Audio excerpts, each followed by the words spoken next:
Hey there, welcome back to Dr. Doug's Daily Tips for writing better and greater and more powerful LDS church music. Each day I grab a hymn or a primary song from the LDS tradition and find one composer gem that you can use yourself when writing your next primary song or hymn arrangement or whatever it is that you're writing for church or for other music too. Okay, today we're looking at hymn 101, Guide Me to Thee. We're looking specifically at the melody.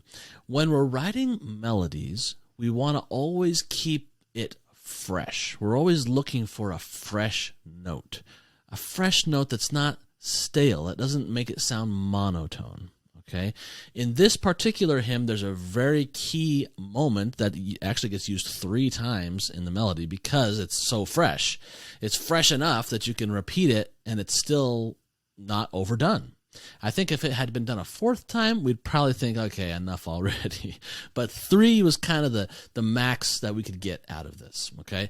So it's right here at the beginning, the tune, Jesus, my Savior true.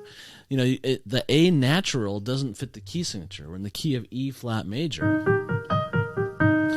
E flat, so 1st scale degree, 2nd scale degree, 1st scale degree, 5th scale degree, raised 4th scale degree, regular 4th scale degree, da-dee-da-ya-da-dum. And this like half-step sighing sound, it's kind of like Barbershop, right? What usually happens is we get that kind of Barbershop half-step motion in the inner voices, like the alto and tenor, not always, but often in the inner voices. This time we get it right in the tune, which is pretty identifying. You can hear this and kind of, you know, if you're playing Name That Tune, LDS Name That Tune, all you need is the da-da-da, and we probably know what hymn it is, Guide Me to Thee, right? So the melody continues after that, but then the next line, it uses the same thing again. It's like, hey, that was fresh. Let's hear it again, kind of a thing. Like, oh yeah, we like it a 2nd time.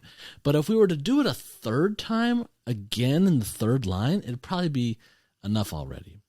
So in an effort to keep, again, the melody fresh, that's the real tip today, is finding ways to keep the melody fresh.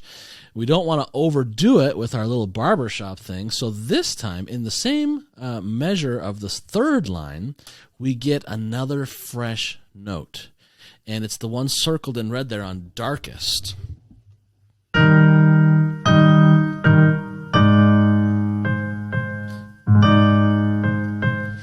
This is a particular favorite of mine. The note doesn't fit the chord. This is an A flat major chord, which if in Roman numeral analysis, if you like doing that kind of thing, which I do, it's a 4 chord, but there's no D's in an A flat major chord. The chord's A flat, C, E flat. So this is what we call a non-chord tone, fancy title, or embellishing tone. And there are several of these. There's the passing tone, there's the neighbor tone, the appoggiatura, the escape tone, the pedal point, suspensions, retardations, anticipations. It's a lot. Okay, this was one of the most flavorful non-chord tones you can use, and it's called an appoggiatura, which happens to be a championship spelling word, and it's like the only championship spelling word I can actually manage, because it's 2 P's and 2 G's, appoggiatura. What it means is we arrived at this non-chord tone with a leap. So we leap to the non-chord tone, and then we step out of it, usually in the opposite direction. That's the definition of an appoggiatura. So really the lesson today is keeping the melody fresh, and he keeps it fresh first by doing this 1st time of the little barbershop, a 2nd time of the barbershop because it's such a unique feature that it's nice to repeat it again, but then we don't really want it a 3rd time right away. So he finds another way to make that spot fresh by using this non-chord tone of an appoggiatura. And then after that, the air has freshened up enough that in the last line, we're okay to use that same barbershop half-step downward motion one last time.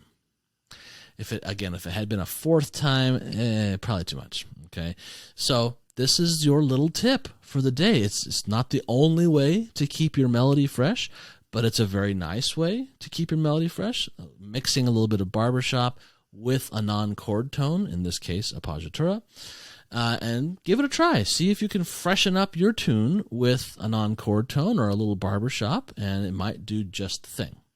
If you would like more tips like this, head over to latterdaymusiversity.com, where you can get my free 24-page report called The 10 Commandments of LDS Warm Fuzzy Testimony Music.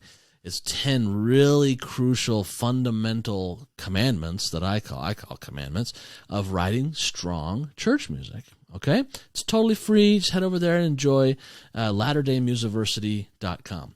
Come back tomorrow. We're going to look at hymn 102. See you then.